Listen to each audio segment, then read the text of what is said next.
Welcome to another episode of the Chronic Comeback podcast. Today, I am really excited to have someone on the show who's actually been mentioned by a lot of you in comments and DMs, and it's Dr. Dan Ratner.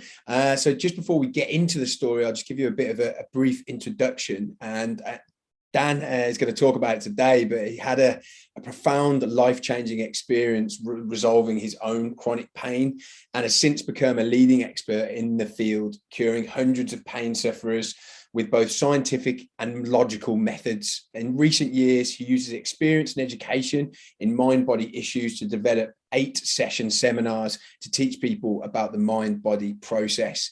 He also provides a short-term consultation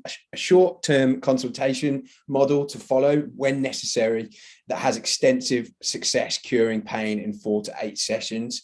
His rapidly growing podcast, Crushing Doubt, again, which a lot of you have referred me to, on such treatments and how to understand them, has brought relief to many. And I'm super excited to have him here on the show today to share his story and answer some questions. How's it going, Dan? How are you? It's great to be here with you, Phil. And it's funny because I'm just at the tail end of recovering from COVID, which has like all kinds of mind-body things that start going, especially towards the end. Yeah, as you try to finish it off. Yeah. Well, out of interest, because I had COVID, and because a lot of people know that and this was right at the beginning, it was when COVID was like a thing. Like if you told people you had COVID, they were like, thought you were going to die. And because people knew I had like issues with my immune system and stuff like that, people were really worried about me. But then I kind of wasn't. I was like, well, I get sick a lot and I always get over it. So I was just like, I think I'm going to be fine. And I was. And I wondered whether that mentality actually helped me in that. And I wonder whether some people, because they're so worried about it, it makes them worse. But how long did yours last? Today is day 11 and I'm mostly fine now. Everything, I think almost everything that's left is mind body, but this is part of the problem of the whole mind body experience is like, where does the body begin and the mind end? And it's hard to sort out. And I think that's the nebulous place that all of your listeners have been in, that you've been in, that I was in. Yeah. And really, I would say that in many ways, the vast majority of the world's in. They just don't think about it that way. Yeah, definitely. Well, we've started on a very interesting note. So we'll before we get into those kind of questions, let's if we could just hear about your story. So I mentioned you had a life-changing experience, and we talked a little bit off camera about that. Could you just talk a little bit about before you started getting any sort of health problems? What was life like for you before then? Were you a healthy person, or could you always see that looking back on it, there's always maybe something there? That's an interesting question. I would say that I'm a particular mix of things in that, objectively speaking, I think I was quite healthy. There was nothing particularly wrong with me, but I was often worried about health-related things, and there are reasons for that. It's partly because of trauma background and kind of how I am. But looking back on it, I wouldn't say that I always felt good. There was a lot of ups and downs of various physical symptoms, but this is all in retrospect. When I thought about my life then, I just felt like, oh, I'm pretty normal. I hadn't had anything major. Sure, I had some symptoms here and there. I tended to have a fair amount of anxiety, and I knew anxiety would go with symptoms as well. But there was really nothing major to speak of. I would say the primary thing I had was anxiety. So I had been in therapy for a long time. But from a physical standpoint, I could do virtually whatever I wanted. It was just not a problem at all. And when I was 28 years old, now this is important because when I was 28 years old, one of the backdrops of my life is that my father died when he was 29. And I started developing symptoms when I was 28, which I knew, of course, the numbers. So I was like, that's weird. But still, it was so physical that I just was like, that just is a weird, bad coincidence. So here's what happened. It started off in a very minor way. I bent down to tie my shoes and I felt a little twinge in my back. And I remember the very thought that I had And knowing what I know now, I know that this thought, just this one thought, launched me down an 8-year odyssey of hell. And the thought was this. It began, what if? Just the words, what if? They send you running. I mean, and the more imagination you have and the more intelligent you have, the farther you'll run. So I said to myself, what if this is like the start of like back pain? I remember hearing about people having herniated discs and, back degeneration. Well, what if? Okay, so a couple days later, it's getting worse. And I'm thinking, what if?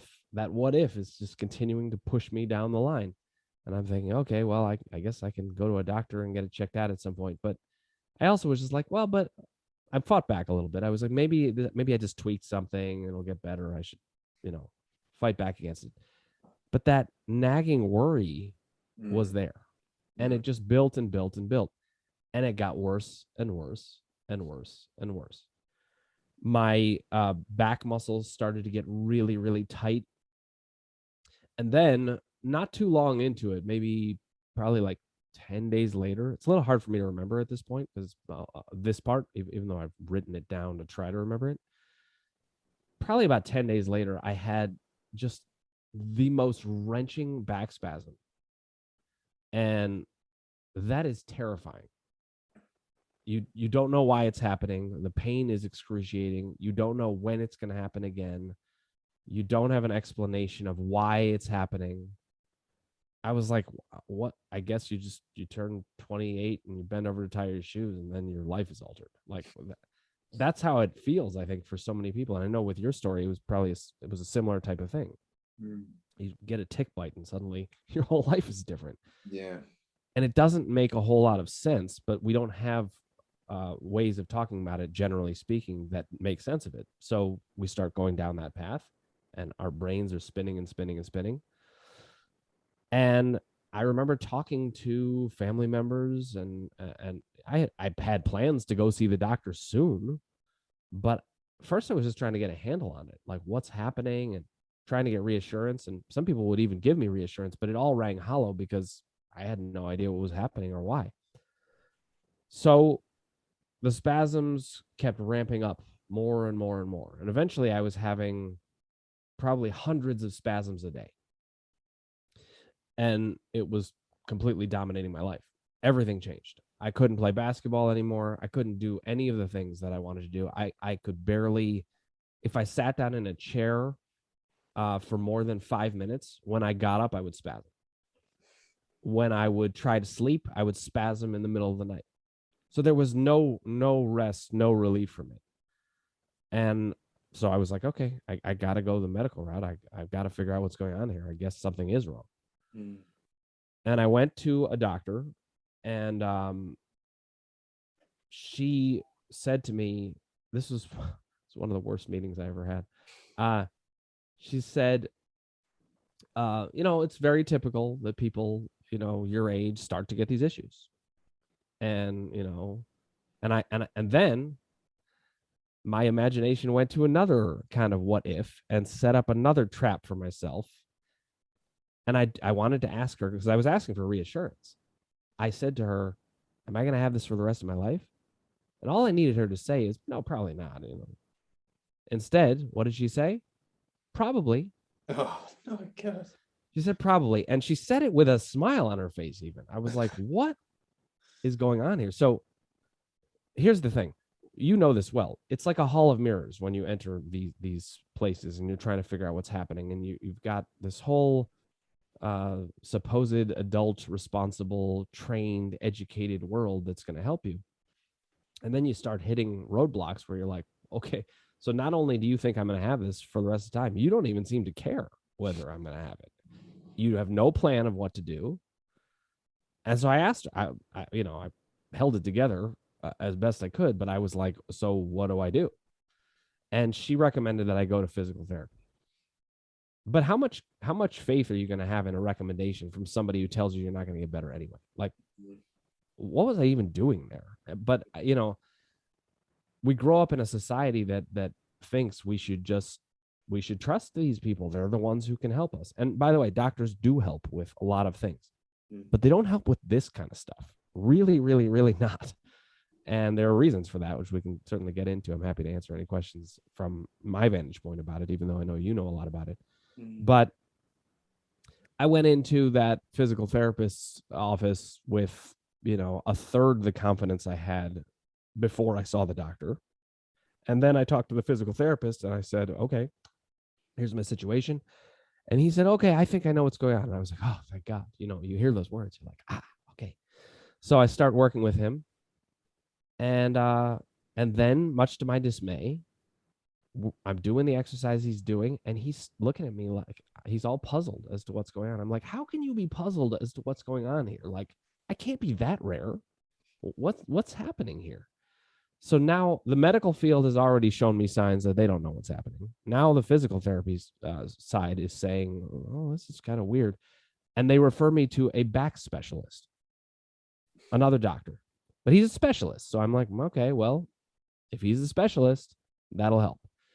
Well, as it turns out, a back specialist, as I understand it, is someone who has spent hours and hours and hours and maybe even decades studying the anatomy of the back, memorizing terms and structures and things like that. But they have no idea what's happening. In fact, they have less idea what's happening than anyone else because they're so close up, they can't see anything. So I go to meet with this back specialist and I give the story. He was just like recording things into a dictaphone. It was very impersonal. And at the end, he said what my situation was. I had gotten an MRI, by the way, by this point, and it had shown a slight tear in one of the discs. But I was just relieved that it wasn't cancer. At the time, I was thinking I've got like a giant tumor on my back because this. So, I remember lying in bed one night thinking about my dead father, who died of cancer, by the way, and thinking, oh my God, this is it. And it was interesting because I remember there were a lot of thoughts that I had along the way that were terrifying and horrible at the time that I used later. One of them was this moment where I'm lying in bed and I'm thinking about my father dying of cancer, and I spasmed on the spot as I was thinking that. And at the time, I was like, oh, that's just crazy. That can't be, like, it's not like my mind is causing this or anything, and I grew up in a family of therapists. I would have been open to that idea. I just didn't understand how true that was. So looking back on it, I remember that moment and I think, oh yeah, this is all very clear. But going to see the doctor after the MRI and getting the results that, okay, good, I don't have cancer, anything like that. But I did have this slight tear. So what did it mean? Talking to this specialist, and he tells me that I've got this tear. And I said to him, okay, so what do I do about it? Now here's another moment that it's totally hilarious to me now that I'm out of it, but it's not hilarious. It's tragic, and not just for me, but for everybody, that this kind of thing is happening everywhere across the world. I said to him, okay, so what do I do? And this is what the highest level expert in his field said to me. He said, I don't know. I was like, I'm looking at him. I'm like, am I in the Twilight Zone? What is happening here? And this is part of what's so hard for people recovering from these issues. They're not getting answers, but it's also like very gaslighty. Like, who are all these people who are supposed to be helping us and they're not telling us anything? And they're doing it with a total straight face or sometimes with a smile. Like, what is happening? So I'm like, okay. So I walked, and he let me walk out of the office on that note. That's insane. That's negligence. It's one thing if you don't know, but it's another to say, listen, I don't actually know, but let me look into some things. Let me talk to some, give me some hope. Like, don't just say you don't know. So at that point I was like, okay, well, medicine has completely failed me. I have no way to get help from this. And I basically just said, I'll just, wander through life and hope it'll get better eventually. And it was very confusing and it was very depressing. And I was living basically the life of like a 95-year-old man. I mean, I was just limping around. It became a part of my identity then. Everybody would say like, oh, you need like a straight back chair, right? And I was like an old man. I was 28 years old. And at some point I decided, this was like a year later, after all the spasming every single day, just mind numbing. And I had started taking lots of Advil, which the Advil would help. And so I'd get breaks from the spasms, which were the worst part. But the very strong ache was there, and it sometimes felt like it would spread, and there was very little I could do. I remembered also that when I went to the physical therapist, when he would physically manipulate it, it would actually get a little bit looser. And so that was another confirmation. This is so physical, which it was. I just didn't understand what I was talking about at the time. So after about 2 years of this, I said, well, I don't know what to do. And I was talking to a colleague of mine, and she said, oh, I had back pain. And I heard that word, had. And I was like, what? What's this past tense? How did you get past it? And she said, well, I went to see a chiropractor. And I was like, okay, I guess people do that. So I went to see a chiropractor, and this chiropractor was a wonderful man. And he earned my trust very early for multiple reasons. But one of them was that he said, I think I know what's wrong. And then he did an x-ray of me, and then he came out and he was like, nope, I was wrong. And I was like, thank God, somebody who's like says they're wrong, but also that's not the end of the story. Like, so I never really understood what was going on with the chiropractor. Honestly, he would wrench me around, and actually the spasms got worse at first because I was getting wrenched around while spasming. But eventually they actually calmed down. In retrospect, I think it was just because I had somebody on my side who had some kind of rationale, because I didn't know how to do it. I felt like everybody was looking at me like I was the head of my own treatment team. And I was like, I'm the one who doesn't know what's happening. Why are you asking me what's going on? I couldn't get answers anywhere. I was completely baffled. But the chiropractor's confidence and his methods, even though they didn't make a whole lot of sense to me, they eventually got me to stop spasming for the first time in like 2 years. And I was like, look, I don't care what you're telling me to do. If you can make this stop, I'll drink a bucket of sand. You tell me whatever it is, and I will do it. And that's the place I know you would be familiar with this, Phil, but like we all get into that position. So I went on like that for a while, and I was doing back stretches very religiously 3 times a day. I had all these routines. I would sit in straight back chairs. My life was still, by the way, very altered. I wasn't spasming anymore, but I wasn't back to playing basketball. I didn't feel confident in my physicality. I felt different than everybody around me. I felt baffled. I felt confused. I felt that my life was being kind of drained of purpose and hope. I felt that everyone around me didn't understand how profoundly this was affecting me or even why. I felt that the vast majority of the world was shockingly unempathic about it as well. They couldn't, it's like it was terrifying to them, I think. They didn't want to imagine it. It was so terrifying to them that they wanted to pretend it wasn't even scary to them. They wanted to pretend it was no big deal. And so no one was in it with me. Nobody. Nobody was saying, hey, let's figure this out. Nobody. Even the people that were closest to me. So it was a very lonely, difficult time. And I'm wandering around in the desert of chronic pain experience. Meanwhile, I'm still taking lots of Advil. And at one point, the chiropractor said, hey, we got to get you off of all this Advil because it's not good for your gut, And I was like, that's the only thing that's really helping me. Like, how am I going to do without this? And I think about all the people that are like on opioids and things like this. How are they? What are we giving them? We're just saying, okay, we'll take it away from you, but we're not giving you anything. So he said, listen, what you're going to find is your body's going to adjust as you lower the medication. Now, again, this made no sense to me whatsoever.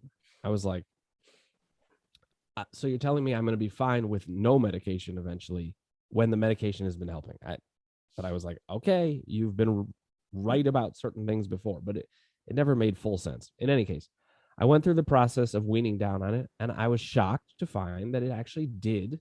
I got off of Advil, even though it was one of the most terrifying things I ever did. For 3 days, when I would reduce the Advil by like even half an Advil or something like that, the pain would get significantly worse, and then it would go down. And I was like, I have no idea what's happening, but I guess it's working. Good for me. I got off of Advil.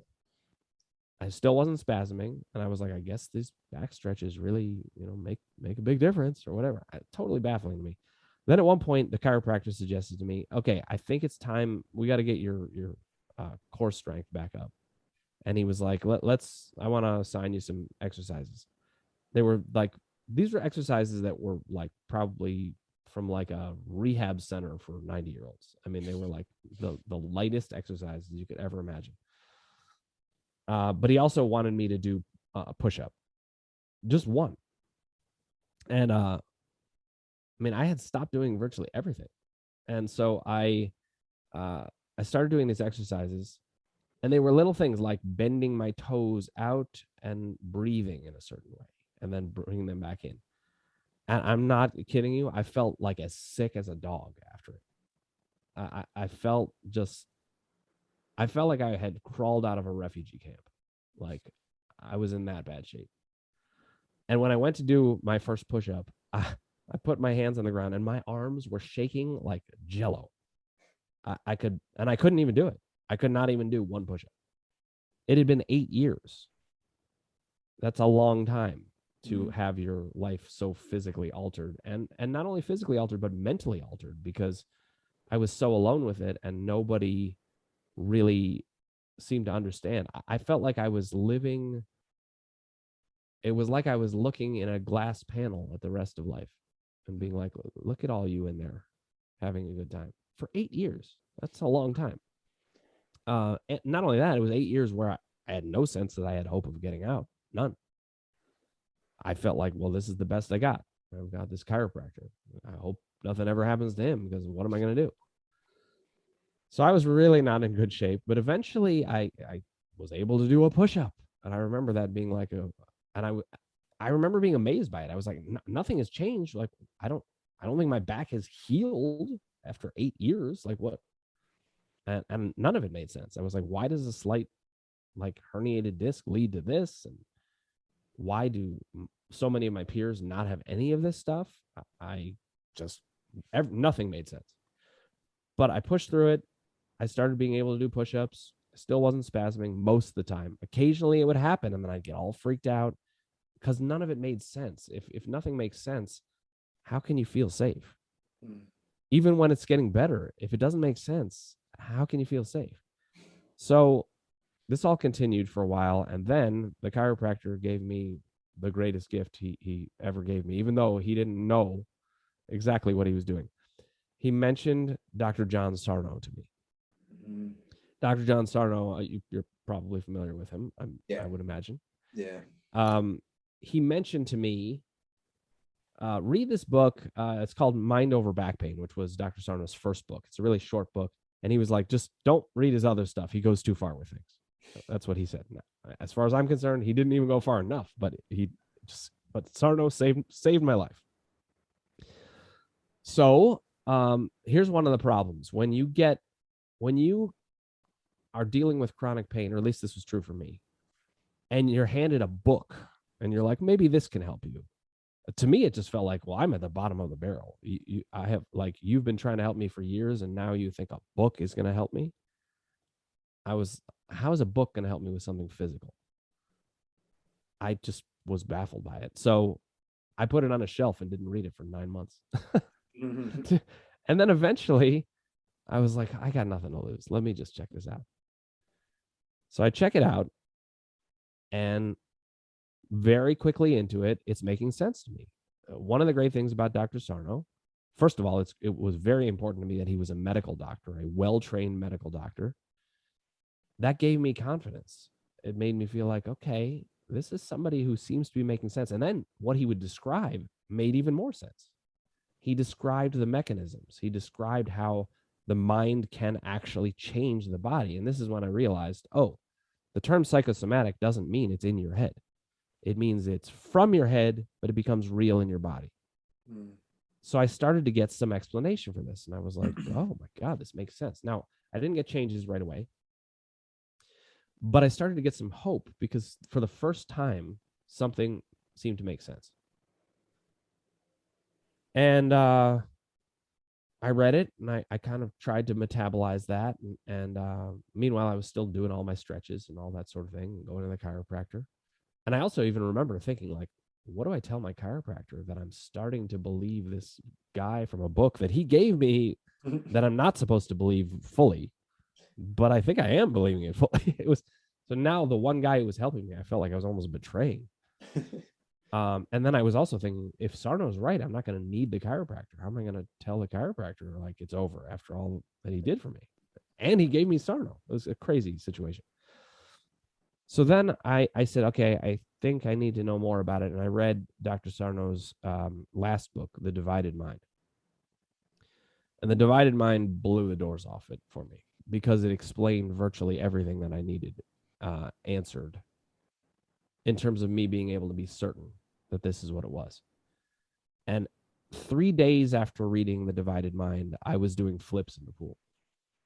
What? Really? Yes. Now, I had gotten my body back up to like decent like core shape with the push-ups and things like that, and 95-year-old exercises, things like that. But the thing about The Divided Mind is I read it, and it's not just that book itself. It's really just actually taking in what Sarno's saying. I realized, okay, this is all actually transient, even though it's lasted 8 years. So there's a concept that I talk about in my work. I don't call anything chronic, actually. I call it consistently acute. And what that means is it's always there. It's consistent, but it's acute, meaning if you think about it the right way, at any moment, you can get rid of it. It's a key distinction in my work. I understand it looks chronic. It acts chronic. There's no way to distinguish between the two, except there is one way to distinguish. If you can get rid of it instantly with these methods, then it was consistently acute and not chronic. And that's what it turned out to be for my back. So as I started to think about these things, I started to think differently. And then my body started to change fast. It was totally mind-blowing. It was the most mind-blowing experience I've ever had in my whole life.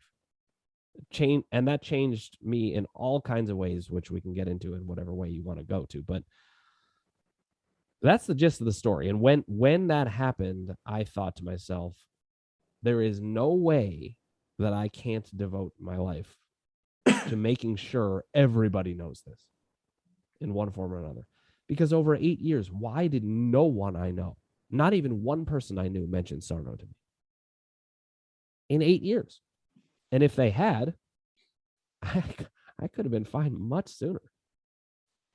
Yep. Or it could have been another 8 years and you'd have found out even, further on in the future. And there are some people who aren't finding out at all. Yeah. I mean, that's what's crazy about this podcast. It's well, it's not funny. It's kind of crazy how, I guess serendipity has a play in people's recovery. Some people find out about what it was they needed to find out after like 6 months. I've had people on here who've taken like 25 years. It's kind of crazy and very sad.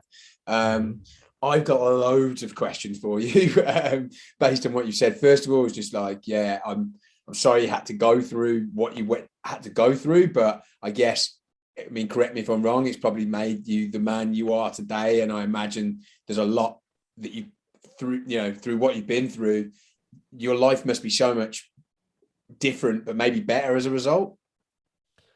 Hands down. It's my life's just radically different in so many ways. And it's not just that I have this great appreciation for what I have because I lost it for 8 years, that's one of the things. But I'm a very different person from it. And it's interesting. It changed my perspective on virtually everything. And it started a process of looking at everything. I was like, if all of this was this messed up and didn't make sense in this way, I need to get really, like, I needed to follow the Sarno method of getting better from this, and I needed to apply it to life. Like, I needed to stop accepting things that did not make sense. No more, never. I don't care who says it. I don't care how many people are saying it. I don't care if I'm the only one who believes it. I now was much more aligned with myself about what it is that I was seeing and what made sense. And one of the things that I do in my work with people, well, let me back up for a sec, because in the work that I ended up doing in relation to Sarno talks a lot about how emotions can cause physical symptoms. And of course, that's 100% true. Happens all the time. But I found that there was actually two different pathways that my experience took. One was I would have acute onsets and upticks in symptoms, and those were definitely emotionally based. I could see it. But that supposedly chronic aspect, or what I call consistently acute, that all came from what I call doubt. Anything where you're worried or you're not sure or something doesn't make sense, how are you going to get better? You can't get better if it doesn't make sense. So I started working on a model of how does it all make sense? And that included treating acute symptoms differently than the supposedly chronic ones, seeing that there's a different source. Yeah. And I just started studying it. And then an interesting thing happened. As I was getting better, and this is to your point, to your question, I started feeling so powerful. Like I knew something that nobody else knew. And now instead of getting questions like what's wrong? Why are you having this struggle that I'm not having? Now the questions essentially were, how come you can cure your pain and I can't? Like it was just a polar reversal, and it happened in the span of like 2 months. And so now, I was always a good therapist, but now I was also able to, people would come to see me, and I could, just by basically teaching them about Sarno, because that's where I started, I could get rid of their pain in a couple sessions. People who had pain for decades. Sometimes it was more like 2 months or 6 months or 1 year. But as you said, it could be 25 years. I'd get rid of their pain. They'd look at me like, what? You're like a magician. And I was like, no, it's all just science and logic. Yeah. And I can't believe we've all been missing it. So I started to feel really powerful. And I realized that's not just a byproduct. That actually fits with the healing process. The healing process, as I've come to see it, the symptoms, they teach you about who you really are. And they open doors to things. So I regret that it went on for 8 years. I regret that it went on in the way that it did, in such an upsetting way. But I definitely don't regret that it happened, because it changed me for the better. I'm a, even with like being a leader, for example, the idea of doing my own podcast before this, I don't think I ever would have even thought to do it. I just wasn't that type of person. I was more the one who was like, oh, I'll do a lot of good, but I'll do it more in the background. Not after this. I was like, I got to lead. Yeah. Yeah. Well, I can definitely resonate with that. Like, we wouldn't be sitting here doing this if either of us had been through it. Yeah, I've got a lot of questions. My first one, so a lot of people listening to this, including myself, are either going through, so there'll be people who listen to this who just have chronic pain. There'll be people who listen to this who have chronic illness, so maybe like chronic fatigue or, fibromyalgia, but maybe don't really have much pain symptoms. And then there'll be people in between, a bit like me, who I'd say pain is like a big part of my symptoms, but it's not necessarily just like injuries. It's kind of like in my bones, in my joints, like I have a lot of like joint pain. And so when I read John Sarno's book, it was because I read Healing Back Pain. So which one is that? That's not The Divided Mind, then that's a different one. The Divided Mind is his fourth book, and Healing Back Pain is his second book, which was a big upgrade over Mind Over Back Pain. There's also his third book, The Mind Body Prescription, which is particularly helpful in identifying pathways in the anatomy that are inconsistent with the symptoms we end up seeing. Okay, cool. And so yeah, so there's, and I guess when I read his book, I think the doubt, and again, it's interesting you said doubt. The doubt started to creep into my mind when I was like, well, I think this is just isolated to people with just pain and people who have, because when I hear your story, or I don't know, something, there's that voice inside me saying it's different for him. He had something that was just, that started with a spasm and was obviously horrific what you went through, but then you didn't have all these other things that, that I've got going on. And I'm assuming that's not the case, that it is all very similar and there is so much overlap and it can be applied to a number of different conditions. But yeah, what would be your answer to that? Oh, I've got tons to say about that. So, Okay. I'm writing my own book on this, which is called Crushing Doubt.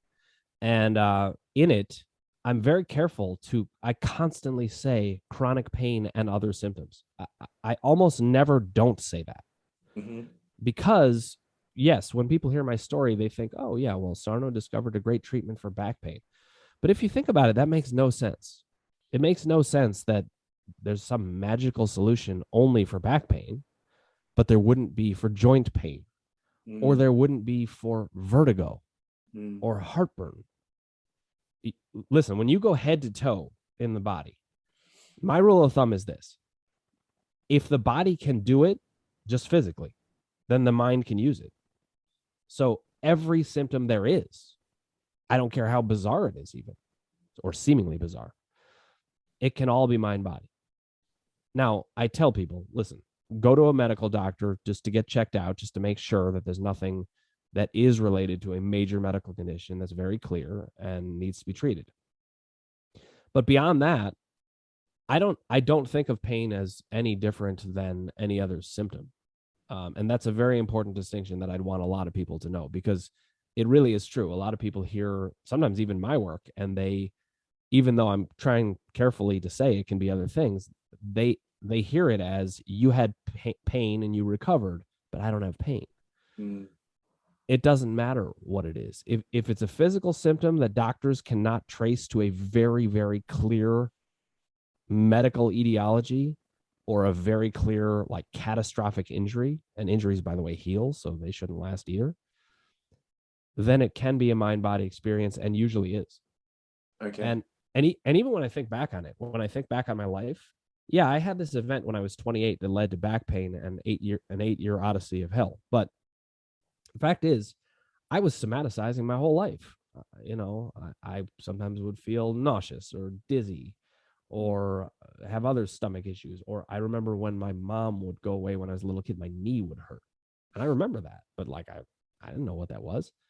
So I wouldn't say that I'm somebody who just was actually totally fine, and then I had this terrible bout with back pain, and then I've been fine ever since, and that's my only issue. I'm a somaticizing person. It's the human condition to be expressing ourselves bodily with our minds. Okay, that's really comforting to hear. I thought you were going to say that, but I think that's where the book Healing Back Pain wasn't very clear. I thought it was quite heavily weighted towards.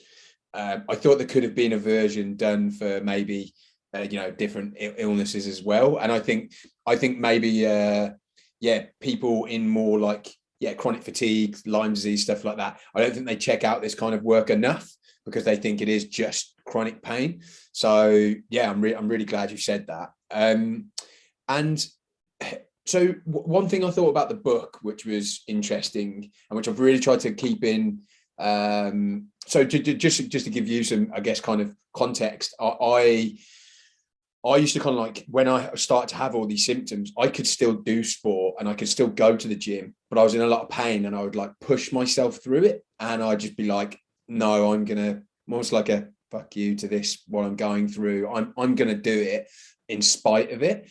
And for a long time, that kind of worked. I was still in a lot of pain, but then eventually it was like kind of all my injuries over the years just built up, and it just got to the point in the last like 3 years, I just really haven't been able to do anything. I'm not like what you described, like as in I'm not limping around, but horrific hip pain, knee pain, elbow pain, all this kind of stuff. So when I got to Bali, I based on kind of what I know now about chronic illness, but also John Sarno stuff, I worked with someone who's like going to gradually build me back up, and just he kind of pushed me at times where he said it was safe, and because he was saying it was safe, I think I felt safe. And I've now got myself to a point where I'm still in pain, but I've done more exercise than I've done in 3 years. And I think a lot of that is because I feel safe when I'm with him. And ironically, I've come back to the UK and I'm not with him at the moment. And because I'm doing it on my own, I think I'm there in my brains thinking you're going to injure yourself. And so I don't feel as safe.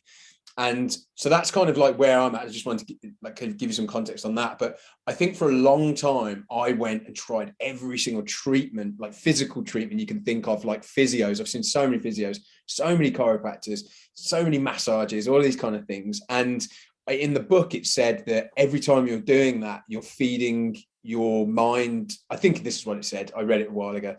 You're feeding your mind with the message of you've got something to fix and that you're broken.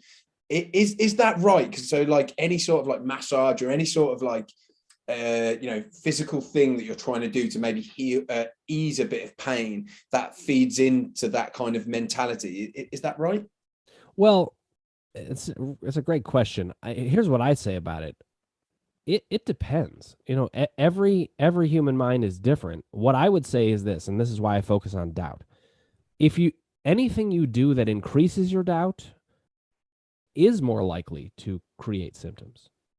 But anything you do that decreases your doubt is actually likely to reduce symptoms. So if you do these treatments and they actually make you feel safer, the symptoms are actually likely to come down. But if you do them and you're thinking, if I don't do this, I'm going to be in trouble, you're having doubt and your symptoms are going to go up. To me, the measurement is doubt up or down. And actually, as I talk to you about this, Phil, one of the things I'm thinking is I'm like, oh, we got to talk more, because you can expand this much further than you think. And I feel funny saying this to you because you're very well educated in this. You have a lot of experience in this, but I'm mostly just want to give you even more hope than even you have right now. There is absolutely no reason why you can't have nothing chronic at all. Yeah. And part of the reason for that is I know how far the mind-body experience goes. But here's the other thing that I know. I know how to work with the mind to get you to a place where you actually believe that. Because me saying it and you not believing it doesn't do you any good. Yeah. Yeah. It's all about what you would believe. But what I can do is I can start to tell you, well, look, okay, here's how this is operating here. Here's how this is operating here. Here's why. And actually, so you mentioned the seminars I do at the beginning. There's a huge amount of information out there, and it's very overwhelming. And people don't know who to trust. And this person says this, and this person says this, and this theory says this. How are you supposed to know? Well, my seminars actually take all of that information and show you how they all fit together. They're just describing different parts, but they're not describing the whole. I describe the whole, and that makes it so that it's not all going to make sense at any one given moment, because our moments are always changing. But it is going to make sense of the whole thing. You feel this way at this time because of this, and this time because of this, and this time because of this. You can actually make sense of it. Then I have these things, my group membership. That's where you can come and talk through individual moments. And you can say to me, okay, I had this experience, this symptom, what's going on? And I can actually break it down for you. And by helping you understand it, that brings all that doubt and fear down. Fear is one of the forms of doubt. It brings it all down, and as a result, you start getting better. So I hear you, and I think you could get even further with this. Like I've gone back to playing full court basketball. Wow. I play full court basketball, and by the way, at the time of this recording, I'm 47, and I play with a bunch of 30-year-olds who are like limping around. And they're talking about how their bodies are falling apart. Yeah. I don't have any of that. I don't stretch before or after either. I basically never get injured. I mean, I get like a cut or a bruise or something like that, but I play with just a reckless abandon that I didn't when I was 18 years old because I was scared of everything. Mm. I now understand that the body heals so fast, but it doesn't seem that way when we've had these experiences. And we have experiences that are across the board, and they're not just pain.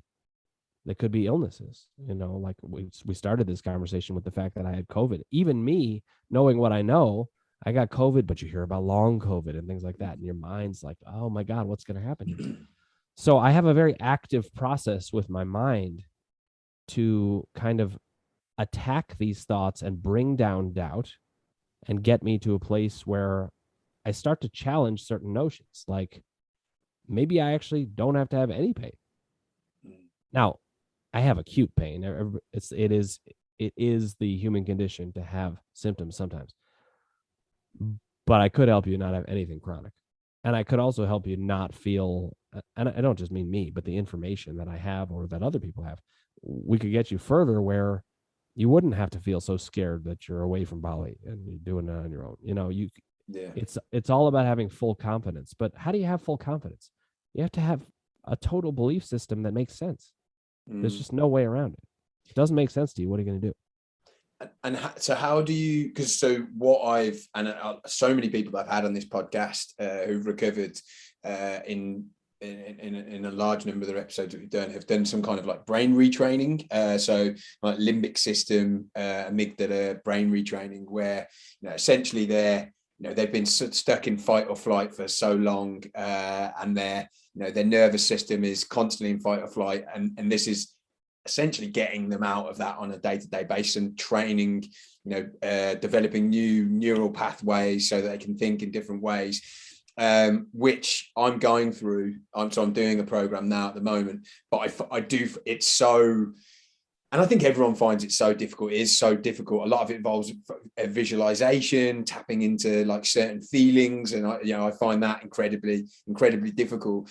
Is what your approach, is it kind of similar to that? Like, are you doing, is it or is it just like education, or like what is the actual approach? Okay, so the main way I think I should answer that, and that will be most helpful, is that I guess you could say in a way I do end up retraining people's brains, but I do it in a very different way. I don't like get in there and say we're going to do this, or now you need to think this, or think this thing. Instead, it is educational. It is simply, I explain what's happening. And because I'm able to explain what's happening so well with complete thoroughness, and I can answer all of your questions, your brain just gets retrained. You don't even have to do that much work. All you have to do is ask your questions. You come to me and you say, but I don't understand this. And people are, this happens all the time. They're surprised that I can answer their questions. Yeah. They don't think I'm going to be able to, because they've been through a world where nobody could, and actually where a lot of times people weren't even taking their questions seriously, or not, or just saying, no, just think differently. How are you supposed to just think differently? Your brain works the way it does. So there's this idea of neural pathways, like becoming grooved. And I wanted to share, I don't actually agree with that. There are neural pathways. That's true scientific thing. And maybe they could become grooved in that they're used a lot, but I don't like the term grooved, because that makes it sound like we've got a structural issue of the brain that we're stuck with. Nothing structural. If you change how you're thinking about it in a way that comes from true belief, which should come from actual science and logic, your brain will just change. I don't care how grooved those neural pathways are. Think about it this way. When you learn anything at all, you can't go back. It's like you learn the meaning of a word. You don't usually forget it. It does happen occasionally. But if you've seen a movie, you can't unsee it. Your brain has it in there. So it's really about, well, what are we learning? My model kind of goes on one assumption. And that assumption is you make sense and your symptoms make sense. We just have to figure out how. If I can describe it to you in a form that really, really works, your brain will just change on its own. You don't even have to do any work. The work is done from the learning. Yeah. Do you find that, so people who come to you with a like a laundry list of, you know, the type of stuff I've mentioned, so, you know, parasites, mold, all of this, you know, this kind of stuff, in addition to, you know, their chronic pain stuff, do you find that that takes a lot more overcoming? Because they're, I don't know, in my mind, because I've spent so long building up these, you know, knowledge bases in, you know, pointless knowledge in areas of like knowing how, you know, detrimental mold can be, and you know what's going on in my gut and stuff. I guess, yeah, does that information, the information you you know, put forward, does that kind of counteract all of that, or do you have to kind of do it one by one? I don't know if I'm making any sense here. You're making a lot of sense. Usually what happens is I give the general framework and people say, okay, you are making sense. There's nothing you've said that doesn't make sense to me. But then I have this, and then I have this. And so there are specific questions. And that's actually why I have these group memberships, so that there's an ongoing way that people can interface with me multiple times a week, where they can say, okay, but I'm with you so far, but I have this fact in my head about mold. Yeah.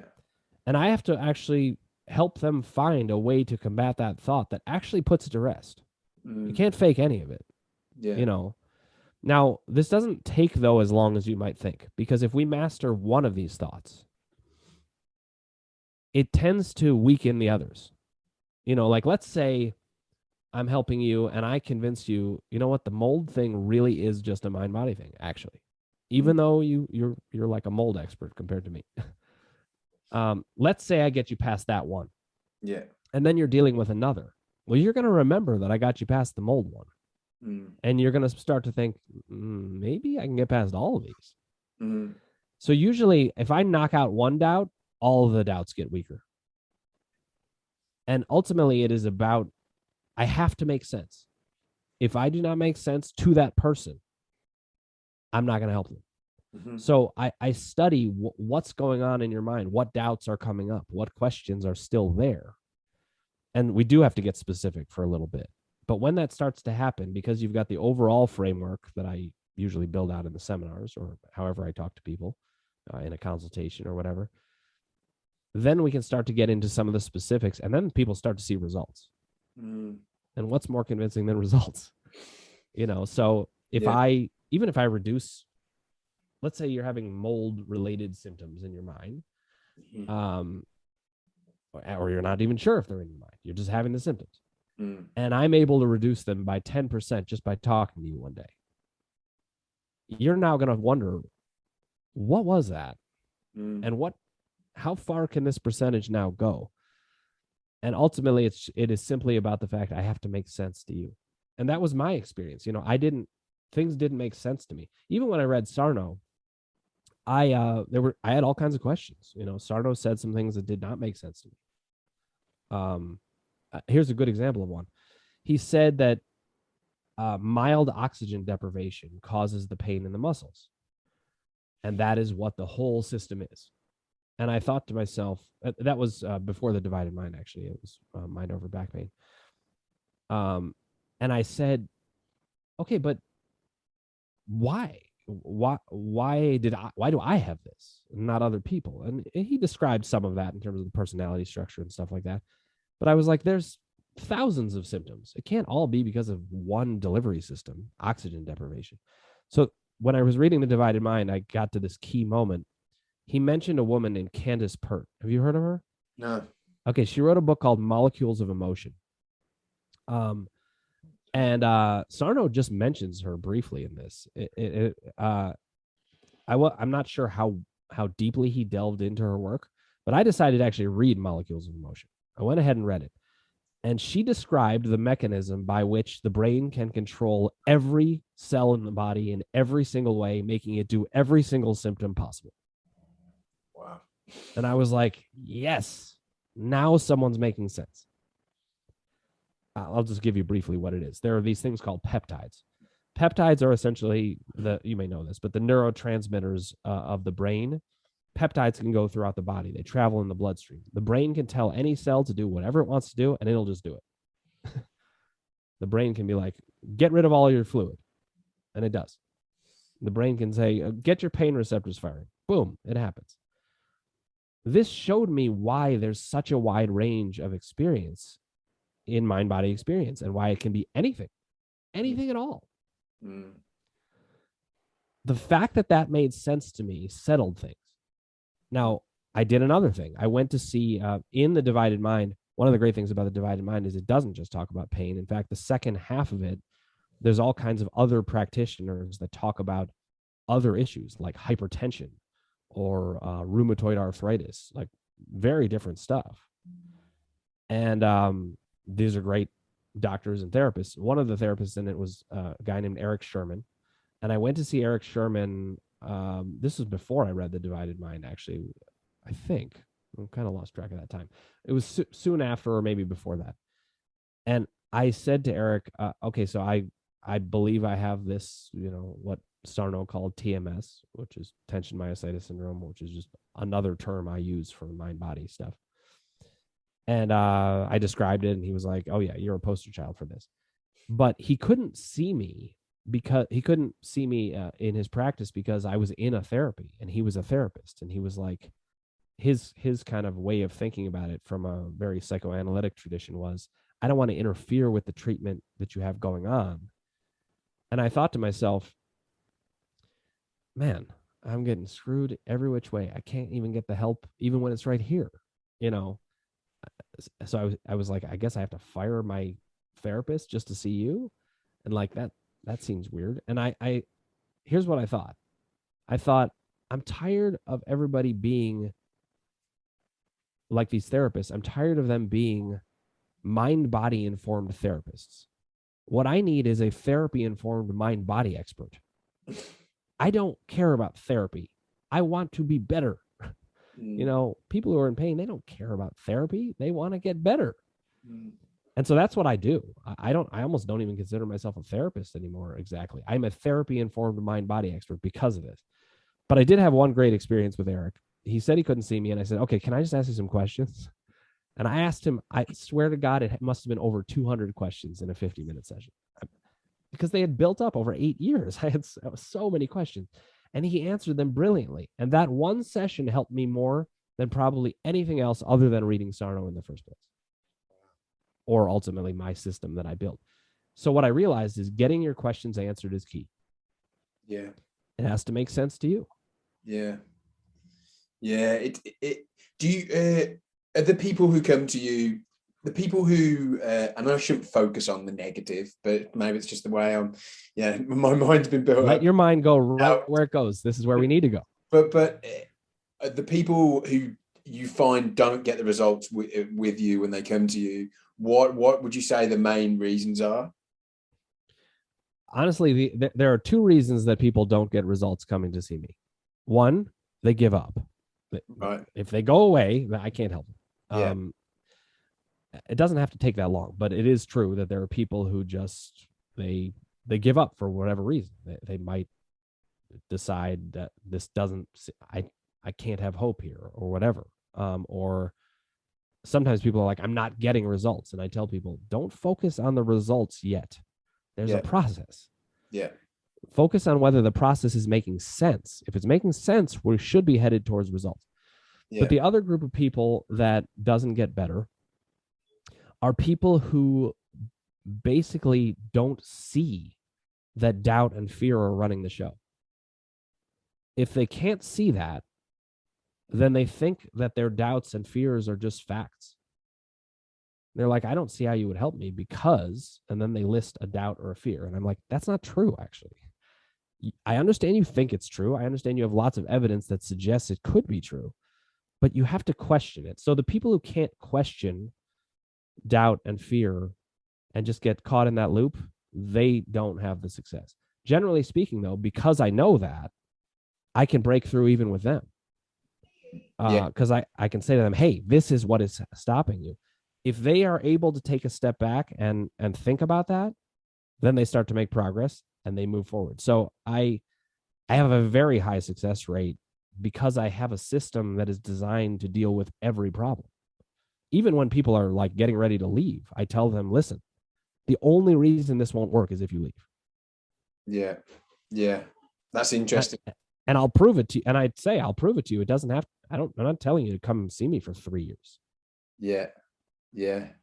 So based on that then, because you must have, like, do you have the time? I know this is a question that you get asked all the time, and a question that people in our community would ask a lot. Would you say there is a certain period of time where you would hope that someone would have seen a difference by? Oh, absolutely. I first of all, I think a lot of times people see a big difference very quickly. It can be within a couple sessions. Wow. My hope, though, just as a baseline, would be that within 2 to 3 months at most, you should have seen some results. Okay. And I don't mean you're necessarily all the way where you need to be, but you should see results. All I've ever said, and I say this every single time I've started like a new treatment or a new thing, just give me 2% that I can see, and I'm like, something's, what I said there with the fact that I was doing that work with the personal trainer guy, and I was like, I'm getting better. I might not be, tiredness and all that kind of stuff. I'm physically, I can do more stuff now. I should continue doing this because it's getting me, I'm moving forward. So I think that's all anyone can really ask for, just like a little bit of improvement to keep, absolutely. I don't blame anybody for abandoning a treatment where they're seeing no results. One of the differences, though, with me is that I measure results in 2 different ways. One, are you getting symptom reduction is one, but the other is this making more sense to you than it was? That's actually a form of progress that ultimately leads to the symptom reduction. And you've got to have that in your factoring about whether you're making progress or not. What about someone who's got all the kind of stuff that I'm talking about? They're on copious amounts of supplements. They're doing things like sauna, enemas, like all detox kind of stuff, to kind of get all these toxins out of them. For me, that kind of feels like it is a little bit, of that fix it mentality, whilst there are toxins inside, and these things are, well, we've been told anyway, should be able to get these things out. Do you advise people not to do those things, or do you? Well, you probably wouldn't advise them not to, but like, I don't know, what's your opinion on those kind of treatments? Do you run them alongside it, or do you? Yeah, what do you say to those kind of treatments? Well, first of all, I'm always working with the individual mind that I'm working with. I give a general framework, but then I tell people you've got to build your system within my system. I give them the system, but then you've got to figure out, well, what's working for me at which time? And remember when I said, if it raises doubt, don't do it. If it brings down doubt, great, do it. Yeah. So that's the main rule of thumb. But let me say one other thing.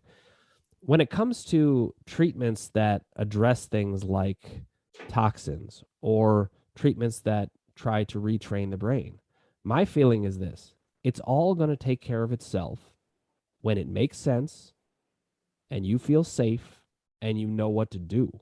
Yeah. And when I say when you know what to do, I actually mean know what to think in a given moment. When you've got that stuff, the nervous system calms down, fight or flight response goes down, the toxins just leave.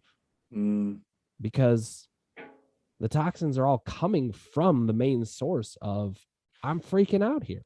Yeah. And it's the human condition to freak out, because life's not easy for anybody. But if it makes sense and you feel safe, it all takes care of itself.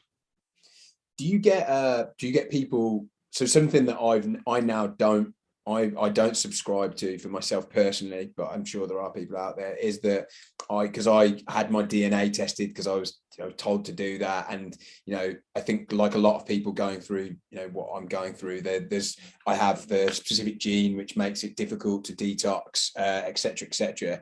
However, when all the stuff I've been reading on Mind Body is that you have the ability to upregulate and downregulate these specific genes, and that there'll be loads of healthy people out there with that same gene, but they're fine because they're in a they're able to downregulate it. What do you say to people who say I've specifically got something wrong with my DNA, my genes? Like, what would be your answer to that? There's two parts to that. I mean, one, because I'm not a medical doctor, I wouldn't stray too far about certain things. Like if there's some medical condition where doctors say, "Hey, you're really at risk for this. You need to do these things. Follow your doctor's medical advice." But overall, I do agree with what you just said, that very few things that are genetic should be some kind of death sentence or some clear indication that that's going to happen. Because I really do believe that the emotional experience and the trauma related experience, that's more going to determine whether things get upregulated or not. You probably know about the adverse childhood experiences study. Do you know about this one? No. Oh, this is a great one for you to look into. Okay. The adverse childhood experiences study was done in 1999. I believe it has been replicated in a variety of ways. And there were 19,000 or more patients in this. So it was a huge study. And what they found is they measured people on what are called adverse childhood experiences, which are, big events in childhood that would be traumatic in some way. The death of a parent, substance abuse problems in the house, physical or sexual abuse, a parent going to jail, a toxic relationship in the household. And there were, I think, like 9 of these different things. And I don't know why I said I think. There are 9. I don't know that for sure. They measured people on how many of these 9 do you have. Now, I had 4 out of 9. And what the study showed is that if you had even just one, you had, and this was a longitudinal study, if you had even just one, you had a higher likelihood of heart disease, cancer, diabetes, virtually every autoimmune issue that you could have. You had a higher risk if you had what I now consider to be unprocessed trauma. It's not about whether you had the trauma or not. It's about whether it got processed or not. But the study showed very clearly childhood trauma upregulates these things for sure. Yeah. So with that though, so this is coming to, and this is specifically me, and I feel quite, I don't feel guilty saying this, but I had, look at me, my childhood. I was quite lucky. Like I definitely, because someone actually on the show had talked about that, and they luckily had something crazy like 7 or 8 of them, and I haven't had any of those things. However, I think what we had someone else on here, a guy called Robert Smith, who's faster EFT. I don't know if you know about that, but he was saying that there's a lot of things that happen in your childhood that might have been traumatic at the time, but you looking back on it now, you wouldn't see that as traumatic, from an adult point of view, but from a child point of view, it was traumatic, and that can have an impact. So for someone who hasn't had one of those 9, me included, and would look, I would look at a couple of my friends who have had stuff happen, losing their parents, things like that, and they are healthy. Why would someone like me who hasn't had a traumatic childhood have these health issues, and then someone like that not have health issues? Well, it's a fantastic question, but here's my short answer to it. There's a couple of different pathways that get you to have these issues. So childhood trauma is only one of them. I'm not saying everybody who has this has childhood trauma. Absolutely not. Not at all. Yeah. It's simply showing the link between unprocessed childhood trauma and upregulated big autoimmune things. But then there's all kinds of other symptoms. You could argue that you're not having a major autoimmune issue, which kind of fits with not having a lot of childhood trauma. But here's the thing: doubt all by itself, with no childhood trauma, with no emotional disturbance of any kind, simply just having doubt, that can lead to symptoms like crazy, So it's really the fact that we all have powerful brains. Whether we had childhood trauma or not, doesn't matter. You've got a powerful brain. And if it's thinking something, and it's thinking something that's disturbing or worrisome, I don't care what your background is. You could go into 25 years of chronic pain or chronic symptoms or chronic whatever. You could even have gene upregulation. So I'm not saying it's all because of childhood trauma. That's just showing the correlation. Okay. Yeah. But the reality is we've all got brains that are doing lots of things. Yeah. And to me, it's all about getting control of how we think. Now, let me give you another example that may or may not apply to you, but at least illustrates this point. There are plenty of people who did not have particularly traumatic childhoods, even upon reflection, looking back on it, but they're thinkers and they need things to make sense, and things aren't making sense. Well, those people are very ripe for these issues. To me, that's where you might fit in here, from what I'm gathering. Yeah. You just have an active mind. You need to know what's going on, and you're not getting good answers. So where's it going to go? So there's all kinds of ways that people can end up with these symptoms that are simply based on A, the human condition that the body does express the mind, and B, an inquisitive mind is not going to stop asking questions until it has its answers. Yeah. Yeah. No, I completely, and as soon as you said, doubt is, that's definitely a pathway. I can point to a lot of times in my past before everything was like kicked off where I would feel particularly concerned or worried about a particular medical condition or something like that. And actually, when this first started kicking off, I was 22 and the symptoms came quite intensely, and then they kind of went away, but then they were just there, like bubbling beneath the surface. I would have a lot of back pain and stuff, but it was kind of fine. And then it was actually when I was 28. It's interesting you said 28. I do feel like I said this to someone else on the podcast recently, there's a correlation between something around like 27, 28, when you're just getting into kind of, I guess, pure adulthood, I guess, when something kicks off. And at that point, it was just the straw that broke the camel's back. And I think I'd spent my whole 20s, people telling me there was nothing wrong with me, but me thinking there is something wrong with me, and so much doubt and so much worry. And I guess, if I was 22 and I just shrugged it off maybe and just, I don't know, maybe read that book, I could have dealt with it and it wouldn't have, happened when I was 28. I think the way to think about it though is like there's nothing wrong with your brain or your mind or the way that you work. You are simply a person who essentially needs things to make sense to settle into it, which I think that's a great thing. Like that. Thank you. I'm almost baffled by people who are like, oh, I don't need to know. I'm like, I don't know who these people are. Like, I can't do that. Yeah. So I had a combination of, I did have the childhood trauma, but I'll tell you, the main reason I got those symptoms wasn't even the childhood trauma. The main reason I got the symptoms is I was a what if person. Yeah. I was an imaginative person. I was a person who needed answers, and there were no answers coming. None of it made sense.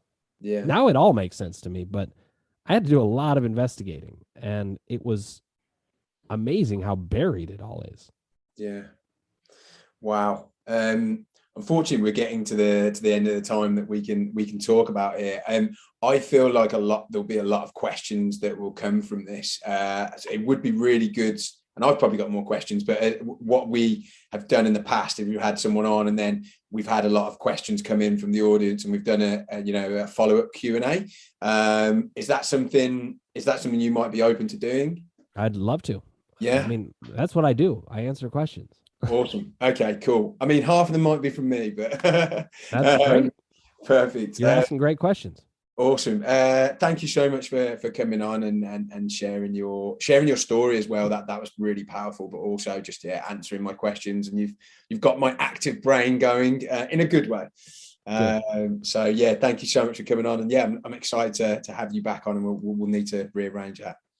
That sounds great. Thank you for having me, Phil. This was a pleasure. You are asking great questions, and I always say to people, when you're asking good questions, you're on the way to good things, especially if you can get good answers. I mean, look, we can ask good questions. If we're not getting any answers, it doesn't help, but I can answer them. So thank you for having me on.